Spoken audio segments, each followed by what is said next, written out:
Coucou Marion, Coucou ça va? Leslie, ça va et toi? Ça va depuis notre dernière rencontre? Ouais, ça va.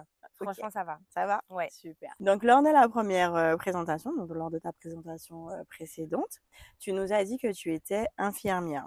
Oui. Sauf que je crois savoir qu'aujourd'hui, tu es venue nous parler de l'envers du décor, puisque du coup, tu as présenté la maladie, tu nous as parlé de toi, mais je sais que tu as encore d'autres choses à dire. Donc, est-ce Mhm. que tu pourrais nous en parler? Oui, avec plaisir. Et d'ailleurs, avant d'entamer ce sujet, Mhm. je souhaite vraiment remercier toutes les personnes qui m'ont envoyé beaucoup d'amour, qui nous ont envoyé beaucoup Oui, d'amour, parce ouais, que vraiment, ouais. On s'y un attendait élan, pas? Ouais. on s'y attendait pas. C'était mon histoire et vraiment. Donc, merci beaucoup. Merci. Alors oui, je suis infirmière depuis 9 ans, comme je Mhm. l'avais dit lors de la précédente vidéo. Et je suis actuellement en reconversion professionnelle par rapport à mon état de santé. Je n'ai pas le choix. D'accord. Il faut quand même préciser que tu étais infirmière du coup, mais à ton compte. Ouais, j'étais infirmière libérale. Donc en fait, là aujourd'hui, tu veux parler du fait que ça soit pas toujours évident quand on quitte ce statut, par force Mm, finalement, que les portes finalement se ferment au lieu de s'ouvrir. c'est ça. Est-ce que tu peux nous en dire plus? Oui, il n'y a pas de problème. En fait, clairement, les portes, elles se ferment. Déjà, la maladie, ben, on ne la choisit pas. Et quand on veut rebondir, parce que déjà, on a envie, mais on n'a surtout pas le choix, Mhm. le statut de dépendant, ça met énormément de barrières. J'explique mon cas, vraiment pour que vous compreniez, parce que là, clairement, je ne sais pas du tout vers qui je dois aller. J'ai frappé Mhm. à toutes les portes. Mhm. Euh, dans tous les organismes, on nous demande notre avis d'imposition N-1 ou N-2. Ça ne reflète pas du tout ma réalité actuelle. Mon avis d'imposition N-1, même j'étais en train de me soigner, ça payait, j'avais mes indemnités journalières, ma prévoyance qui tombait, et ils considèrent ça comme un salaire. Hein. Sauf qu'ils vont dire bon, que ça fait une certaine somme, mais non, ça me payait mes charges en fait, qui Mhm. continuaient toujours à sortir sur mon compte, malgré le fait que je sois en arrêt maladie. Mes impôts continuaient à sortir sur mon compte. D'ailleurs, j'ai dû donner, je ne sais pas combien, plus de 12 000 euros aux impôts. Je leur ai écrit une lettre pour leur expliquer ma situation. Ils m'ont dit qu'ils peuvent échelonner uniquement sur 6 mois parce que ça ne représentait pas la période actuelle. Bref, toutes mes économies sont passées. Mhm. Quand j'étais en soins, mes économies sont passées clairement dans des charges payées, payées, payées, payées. Donc là, je souhaite rebondir. Et là, je veux vraiment savoir vers qui je dois me tourner. Non, mais vraiment, je dois me tourner vers qui? Je ne sais pas. J'ai envoyé une lettre au président de la République parce que pour vous expliquer mon cas, comme je disais, par rapport à mon avis d'imposition, tout est fermé. Je suis allée à la DOM, on me dit que par rapport à mon avis d'imposition, j'ai droit à aucune aide. Tout ce qui est CCAS, avis d'imposition, je n'ai droit à aucune aide.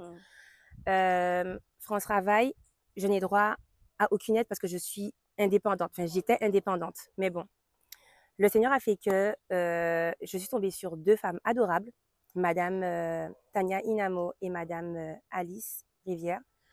Vraiment des dames et je les remercie pour tout le travail qu'elles font pour moi, comment elles se donnent pour moi, pour m'aider. Parce qu'au final, je n'ai même pas vraiment droit à ce que France Travail peut m'aider parce que je n'ai pas cotisé à France Travail et pourtant elles m'aident.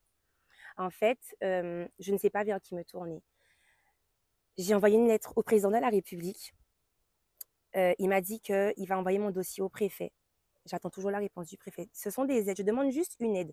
Une aide pour pouvoir faire mes études concrètement, payer mon loyer, manger, c'est tout. Moi, en tant qu'infirmière libérale, j'ai soigné des patients.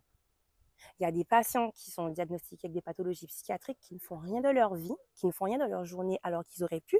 Parce que c'est pas parce que tu as une pathologie psychiatrique que tu n'es plus apte à travailler. Tu peux. Mhm. Mais avec toutes les aides que ces personnes, notamment, ont droit, il y en a qui sont à plus de 1600 euros sans rien faire, sans forcer. Moi, je demande juste une aide pour payer mon loyer, manger. Vers qui je dois me tourner? Toutes les portes me sont fermées. Je demande est-ce qu'on peut me recevoir? Ah non, depuis le Covid, c'est fermé. Mhm. Oui, puisque maintenant tout est dématérialisé Tout aussi, est donc ça n'aide pas dématérialisé, forcément. donc ça ne m'aide pas. Le président de la République, comme je disais, m'a dit qu'il a envoyé ma demande au préfet. J'attends toujours. Mhm. J'ai envoyé une lettre à l'ancien ministre des Solidarités, des Égalités Hommes-Femmes, M. Paul Christophe. Son cabinet m'a répondu de voir que le CCS de ma commune. Mais bien sûr, évidemment que j'ai déjà pensé à tout ça, mais ils ne font rien. Mhm. Avis d'imposition, bloqué. J'ai envoyé une lettre à M. Guy Losbar. J'attends toujours sa réponse. En fait, je dois me tourner vers qui? Je suis une citoyenne guadeloupéenne, fière d'être guadeloupéenne. Mhm. Je quitte mon île. Parce qu'en Mhm. fait, c'est bien beau de dire oui, on veut que la jeunesse la jeunesse guadeloupéenne revienne au pays, que la jeunesse fasse pour son pays. Mais là, je suis obligée de quitter mon île à contre-cœur. D'accord? Je quitte mon île à contre-cœur pour me reconvertir. La connaissance que je vais acquérir en métropole, je vais la mettre à profit pour mon île parce que je n'ai pas l'intention de faire ma vie en France. Mais en fait, octobre rose, c'est facile. Semaine de la prostate, c'est facile parce que là, je parle d'octobre rose parce que c'est mon cas. Moi, j'ai été touchée par le cancer du sein. Mais je pense à ma mère qui a le cancer du poumon, qui demande des aides par rapport à son état, sa rechute. Tout est bloqué. Tout est bloqué parce que ma sœur habite à côté ou parce que son avis d'imposition. Il y a un moment, arrêtons avec l'hypocrisie, en fait, administrative. Je ne sais pas vers qui me tourner. Arrêtons à ce moment. Si c'est pour faire octobre rose et que derrière, quand les personnes touchées par la maladie, toutes leurs portes leur sont fermées parce qu'en fait, c'est au cas par cas, j'entends, mais qu'on ne peut pas me recevoir. J'ai fait des dossiers de 65 pages aux impôts pour demander une demande exceptionnelle de dégrèvement. J'ai expliqué ma situation. Je me suis fait accompagner d'un juriste. Rien. J'ai envoyé au CIP des Abîmes. Rien. CIP de Bastère. Rien. Pas de réponse. Tu vois? Il y a un moment, en fait, je suis fatiguée. Et ça se comprend? Je suis fatiguée. Je demande juste vers qui je peux me tourner, qui veut me recevoir, qui veut bien écouter mon histoire, qui veut bien me tendre sa main, en fait. Parce que la Bible dit, frappez, on vous ouvrira. Mais je frappe partout. Et j'ai foi à ce qu'une porte s'ouvre, que la porte, je sais que Jésus va m'ouvrir la porte, mais qui va bien se manifester, en fait. On est en fin d'année, et là, je fais vraiment appel à l'humain. Là, je ne fais pas appel au statut, je suis monsieur un tel, l'humain. Je ne demande pas de pitié, je ne demande pas ça. Je veux juste de la justice. Regardez ma vie. Vous pensez vraiment que c'est moi qui ai voulu que tout ça m'arrive, ce souci de santé m'arrive? En plus, j'ai eu le souci de santé, mais j'ai eu plein d'autres choses qui se sont accumulées.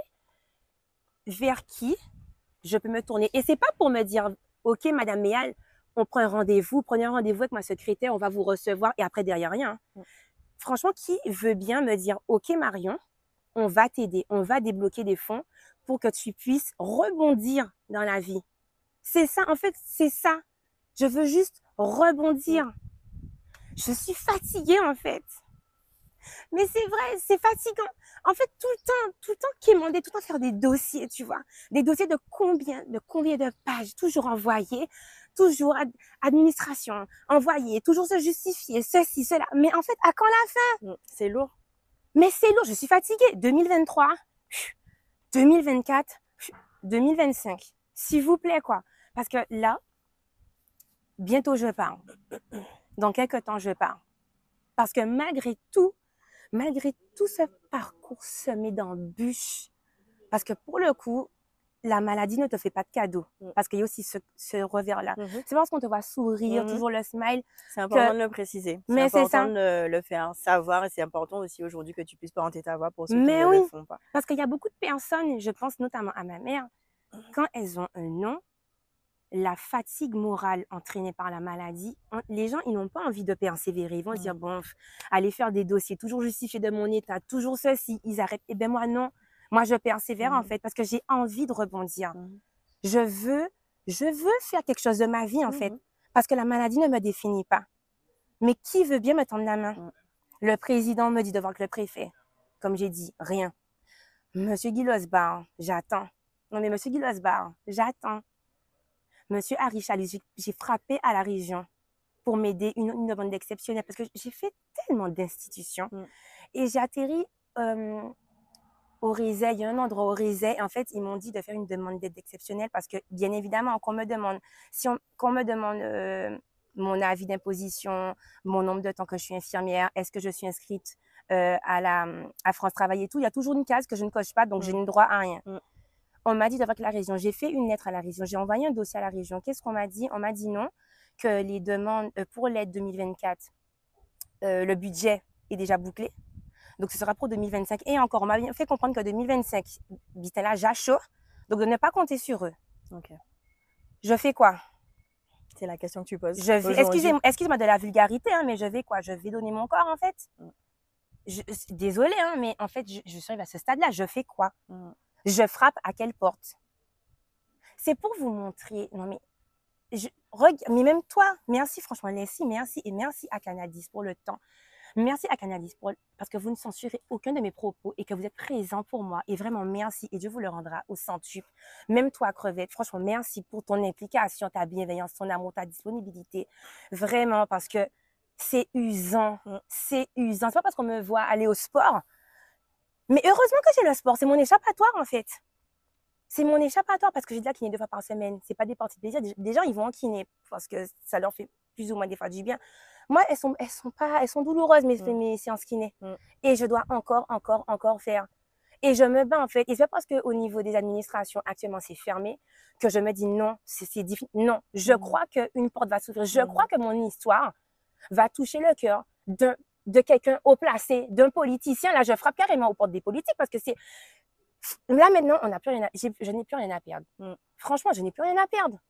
Je n'ai plus rien à perdre. Je suis allée au président de la République. Donc, c'est pour vous montrer que je n'ai plus rien à perdre. Donc là, c'est vraiment un appel de fin d'année. L'humain, s'il vous plaît. Là, je sais que tout le monde prépare cette fête de fin d'année, mais s'il vous plaît, un peu d'humanité, quoi. Je fais quoi? Non, mais c'est vrai, je fais quoi? Qu'est-ce que je fais? Je dois retourner, en fait, à l'hôpital en libéral. Je dois retourner à l'hôpital, faire des mouvements au final. Parce que quand en hôpital, on va me dire, mais retourne à l'hôpital. En hôpital, nous sommes en sous-effectif. Mon collègue d'aide-soignant qui a besoin d'une aide pour un transfert, je fais comment? Je peux pas? Je vais handicaper en plus mes collègues?